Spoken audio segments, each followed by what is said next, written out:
নমস্কার, learn English চ্যানেলে আজকে আরেকটা লেসন নিয়ে উপস্থিত হয়েছি। আপনাদের ইংরেজি চর্চা কীরকম চলছে? আশা করি ভালো চলছে। আপনারা ইংরেজি অনেক পড়ছেন, নিজেদের অনেক বেশি এক্সপোজার দিচ্ছেন এবং অনেক বেশি আগ্রহ আপনাদের জন্মেছে নিশ্চয়ই। আর লেসনগুলো নিশ্চয়ই ফলো করছেন, কেননা লেসনগুলো যদি ফলো করেন তাহলে সুবিধা হবে যে পরপর জিনিসগুলো বুঝতে পারবেন, কারণ এক একটা লেসন এক একটা জিনিসের ওপর করা কিনা, সেই কারণে। যাই হোক, তো আজকে যে লেসনটা সেটা হচ্ছে কনফিউশন উইথ প্রোনাউন্স। প্রোনাউন্স হচ্ছে কি? সর্বনাম, মানে নাউনের পরিবর্তে যেটা বসছে। তো এই প্রোনাউনগুলো আমরা অনেক সময় কিন্তু কনফিউজ করে ফেলি। কনফিউজ মানে কোনটা কোথায় বসাবো এবং ব্যবহার করব সেটা ঠিক খেয়াল রাখতে পারি না বা ঠিক করে ব্যবহার করতে পারি না, ফলে আমাদের সেন্টেন্সটা ভুল হয় এবং মেসেজটা ভুল হয়, এবং যাকে আমরা বলছি জিনিসটা বা যাকে লিখে পাঠাচ্ছি তিনিও আমাদের মেসেজটা কিন্তু বুঝতে পারেন না।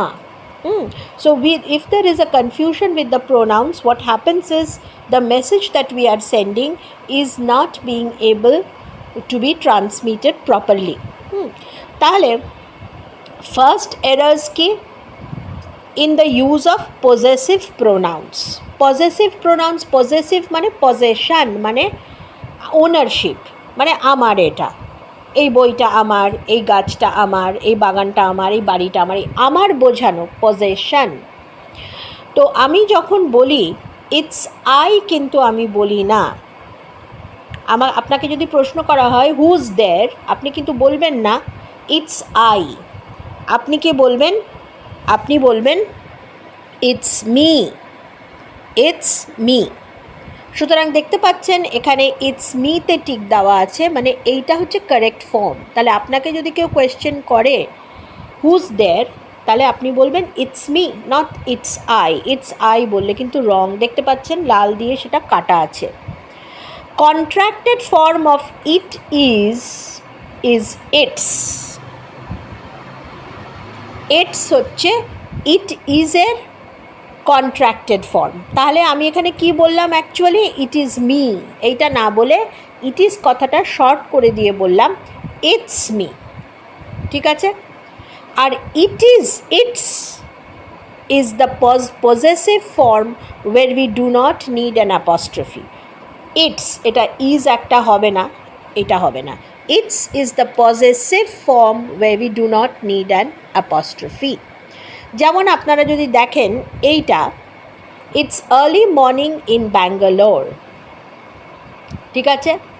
তাহলে এখানে ইটসটা কিন্তু ভুল ইংরেজি। ইটস হবে না। ইটস কেন হবে না? ইটস হবে না এই জন্যে যে এখানে আমরা যে জিনিসটা করছি সেটা হচ্ছে, আমরা কি বলতে চাইছি? আমরা বলতে চাইছি it is early morning in Bangalore. তাহলে ইট ইজের শর্ট ফর্ম তো ইটস না, ইট ইজের শর্ট ফর্ম হচ্ছে এইটা। সুতরাং এটা রং আর এটা রাইট। বোঝা গেল কি বললাম? ইট ইজের শর্ট ফর্ম হচ্ছে ইটস, IT অ্যাপস্ট্রফি এস, এই যে IT অ্যাপস্ট্রফি S.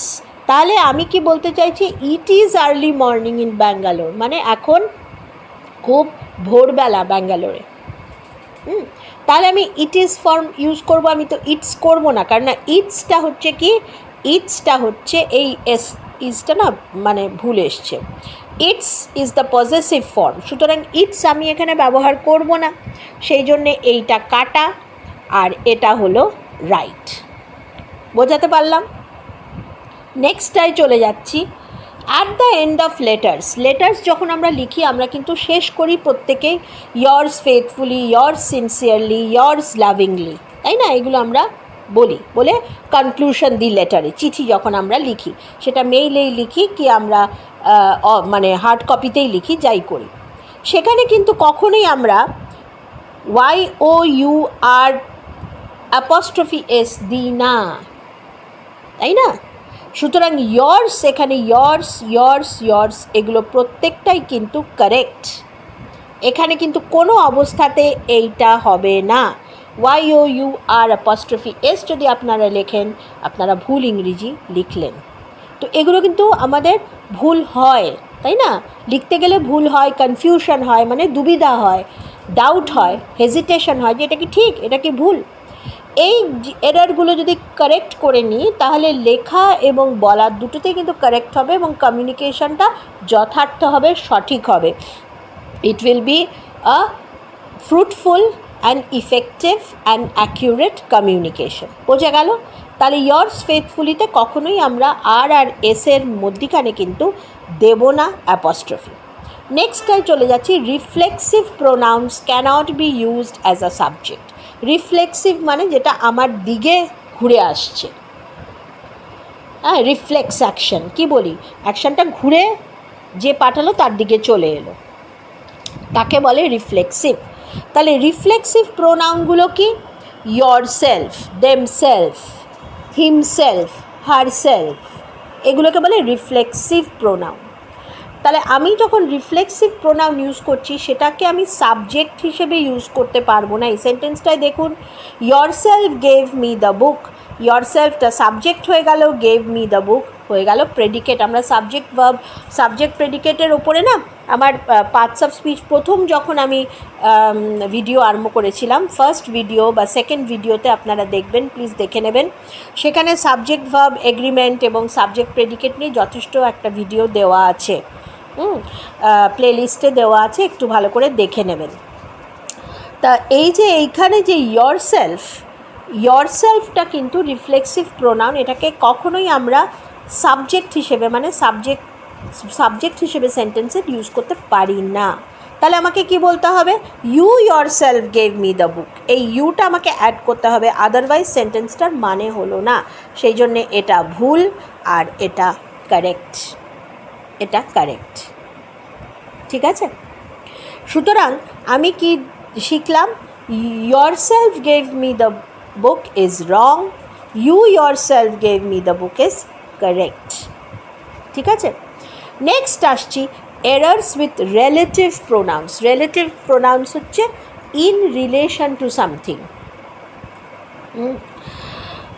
Errors with relative pronoun which is used when the words or phrases to which the relative pronoun refers are animals or things, ঠিক আছে? এইটা আমাদের মাথায় রাখতে হবে খুব ভালো করে। হুইচ কথাটা আমরা ইউজ করছি যখন আমরা অ্যানিমালস অ্যান্ড থিংসের ওপরে কিন্তু আমরা রেফার করছি। যেমন আমি নিচের সেন্টেন্সটায় দেখতে পাচ্ছি, the two dogs who were found in the park are my uncle's pets. এটা কিন্তু হয় না। কেন হয় না? এই যে হুটা আমি ইউজ করেছি এটা রেফার করছে এই ডগসদের ওপরে। তো ডগসদের ক্ষেত্রে যাহাতক তারা অ্যানিমালস, আমি হু ইউজ করব না, আমি ইউজ করব হুইচ, ঠিক আছে?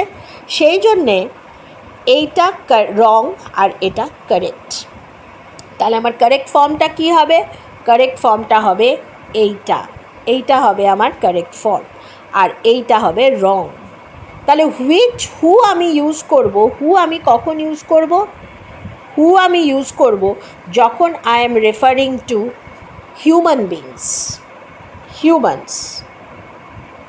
হিউম্যানসে যখন আমি ইউজ করব তখন কিন্তু আমি হু ইউজ করব, কিন্তু হুইচ আমি ইউজ করব সব সময় যখন আমি ডগস বা অ্যানিমালসকে রেফার করছি। তাহলে আজকে আমরা তিনটে প্রধান নিয়ম শিখলাম, একটার মধ্যে আবার বাইফার্কেশন আছে। তিনটে নিয়ম মোটামুটি শিখলাম আমি।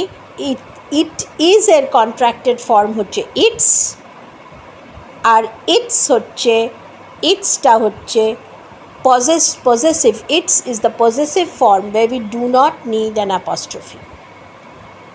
সো যেমন ইটস মাই বুক, সেখানে কিন্তু আমি আইটি অ্যাপস্ট্রফি এস দিই না। কিন্তু আমার যদি প্রশ্ন করে হুজ দেয়ার, আমি কিন্তু বলবো ইটস মি, সেখানে আইটি অ্যাপস্ট্রফি এস হলো, কেননা আমি বলতে চাইছি কি ইট ইজ মি, সেখানে আমি আছি। আর তারপরে আমরা শিখলাম কি, যে যখন আমরা লেটার লিখবো years faithfully, years sincerely, years লাভিংলি, সেইখানে কিন্তু কখনোই আর এসের পরে আমি অ্যাপস্ট্রফি দেব না। তারপরে আসছে reflexive pronoun cannot be used as a subject, তার আগে অন্য নাম মানে প্রোনাউন দিতে হবে। এইভাবে yourself is the subject rest predicate, এটা হয় না। আর এরার্স উইথ রিলেটিভ প্রোনাউন্স আমি হু ইউজ করি হিউম্যান বিইংসের ক্ষেত্রে, হুইচ ইউজ করি অ্যানিমালস এবং থিংসের ক্ষেত্রে। সুতরাং এই কটা জিনিস আমাদের কিন্তু মনে রাখতে হবে খুব ভালো করে। তো আপনারা নিশ্চয়ই বুঝতে পারছেন যে এই কনফিউশনগুলো ইরাডিকেট না হলে, এগুলো চলে না গেলে কিন্তু communication will be at faulty communication হবে, তাই না? এরর ফ্রি হবে না।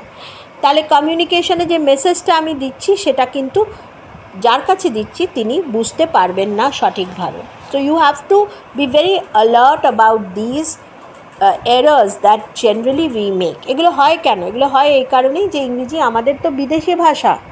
আমাদের মাতৃভাষা যারা আমরা হিন্দি, বাংলা, গুজরাটি, পাঞ্জাবি, যে যাই ভাষা বলি, ইন্ডিয়ান যে ল্যাঙ্গুয়েজগুলো আছে এবং অন্যান্য দেশেও বাংলা ভাষা মাতৃভাষা আছে, সেই সমস্ত জায়গাতে যে সব দেশে আমাদের পৃথিবীতে বাংলা মাতৃভাষা বা অন্যান্য ভাষাগুলো মাতৃভাষা কিন্তু ইংরেজি মাতৃভাষা না, সেই ক্ষেত্রে কিন্তু আমাদের এই ডিফিকাল্টিগুলো হয়।